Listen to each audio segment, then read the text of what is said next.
Greetings and salutations. This is Notorious. And if you haven't realized, the Big Bad Fox is here to read you a poem. Well, this is going to be a treat. I'm not going to just be reading you a poem. I'm going to be reading you jack and shit. I ain't reading you a poem today. No.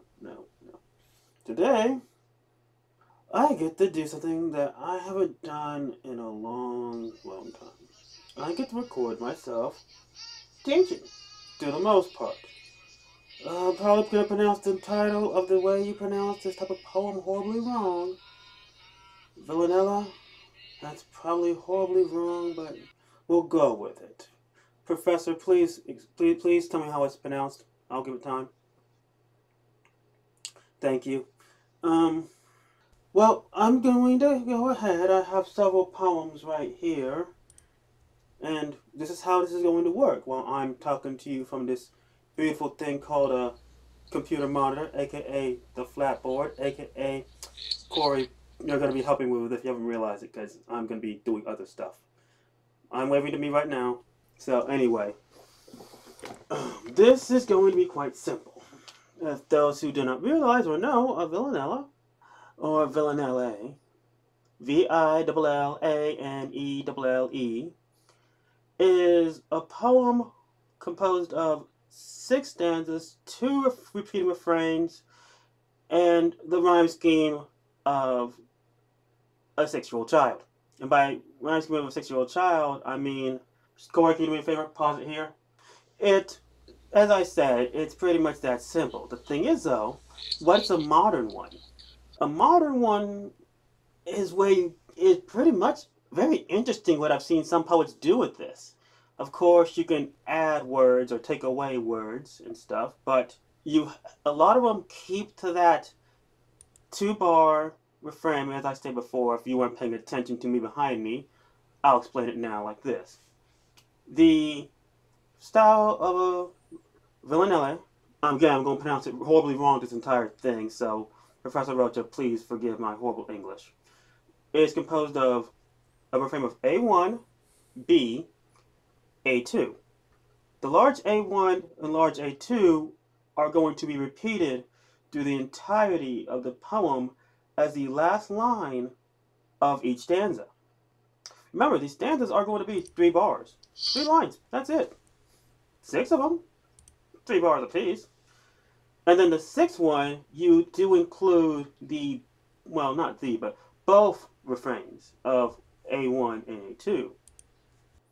A1 and A2 are supposed to rhyme, thus stating that the fact it's an A and not a C or an AC or a BC or whatever. So those 2 refrains must continuously keep the rhyme scheme going throughout the entire poem.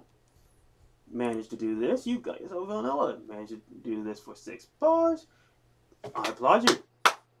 Now then, the first poem that I'm not going to read, keyword is I'm not going to read, is entitled Villanelle with a Violin. I'm going to choose somebody. Corey, pause it. Well, that was entertaining. How'd they do? Well, I've already asked my questions because I was asking the questions, not I asking the questions.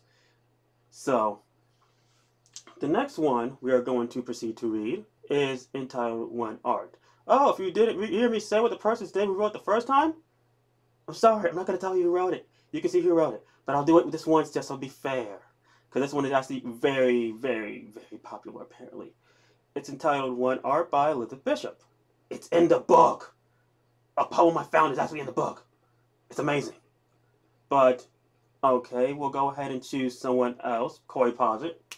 Anyway, if I'm not giving you enough time when I say Corey, pause it, let me know. I might give it a few more seconds. But, again, I asked my questions about that, one, and I want you now to think about both of those ones we just read and compare them. What makes this one a little less modern, or more or less the first one, which was done in, oh no, I don't have a year. It was 2015. I think this one was done in 2015. Elizabeth was done in 1911. Why don't you have a date? Whatever, it's not there. You upset me not having a date. Now then, I'm scrolling down, because I'm looking at my computer as I speak to you. What you're seeing is cool artwork. To my friends at DeviantArt, thank you guys, I love y'all. And now, the last one we're going to read that isn't important is entitled, Do Not Go Gentle Into That Good Night. Everyone calls this the originator, or more or less the most famous of the villain. Again, I'm not going to pronounce it correctly. Professor Rocha, I'm sorry. I have shamed you due to the fact that I cannot pronounce this simple word. It's Villanelle, isn't it? It's probably Villanelle. If there's any interesting facts about this, I'll probably look them up later, and then I'll explain them myself when I'm in the classroom, which I am now, waving to me. Anyway, back to the point. Do not go gentle in that good night. Again, we're going to go ahead and give someone the chance to read this one. Oh, and forget the Corey pause. Anyway, thanks Corey, you've been a big help. I'm sorry. I know this might be weird, but it's how I wanted to do this. I thought it'd be fun. Well, if we have time, since I'm going to be doing it at the end of class, I don't know how much time she's going to give me to do this. I'll look at her now. Do we got time? She's giving me the okay. Okay, we got time. Or she gave me the no, and we don't have time. I'll skip straight to it. We'll go ahead and read one last one, and this one is entitled Bloodstained Villanelle, and this is one I'll be reading.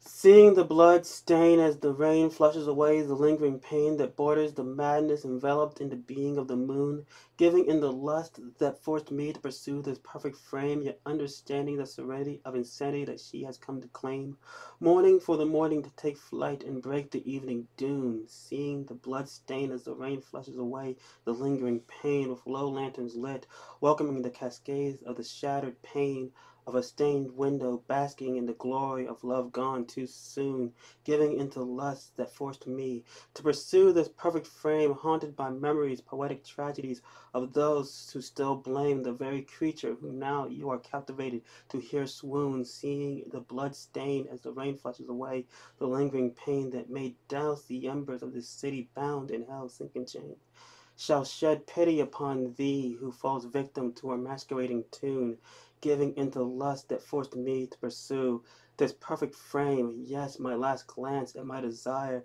is of her draining her ebony mane of the crimson mess that contrasts her vocals that begin to croon, seeing the blood stain as the rain flushes away the lingering pain, giving into lust that forced me to pursue this perfect frame. I'll take that one. Now, I want y'all to go ahead. I'm sorry, Corey, pause. Anyway, now it's time for activity. What I was doing behind y'all while you were listening to this and, reciting the poems, and when you were done, me asking questions, I was getting the activity done. And if we didn't have time, we would have skipped straight to this and forgot about that poem we just read. So, the activity is quite simple. I went ahead and divided you off into two teams. Team A starts with Corey and goes down the line and then stops right before Professor Rocha. Team B goes from Professor Rocha all the way right down the other line and to Corey. So, Corey and Rocha, you weren't on the same team. You have to get to compete against one another like I know you like doing. Don't lie to me, I know you like it. So, Team A is going to make refrain A. Team B is going to make refrain A2. You must somewhat, only thing you guys have to have in common is the last word has to rhyme with A1. Only thing. So, I'll give y'all time to do that. Give me a moment, pause. Corey, yeah, you pause. Anyway, once, let's see if you've done that. I gave y'all time. Now, You guys together come up with what B is going to be. Or pretty much, your teams will now come up with what B is going to be. This is the only thing you're going to be doing as a team. This will make your poems, your lololol is different.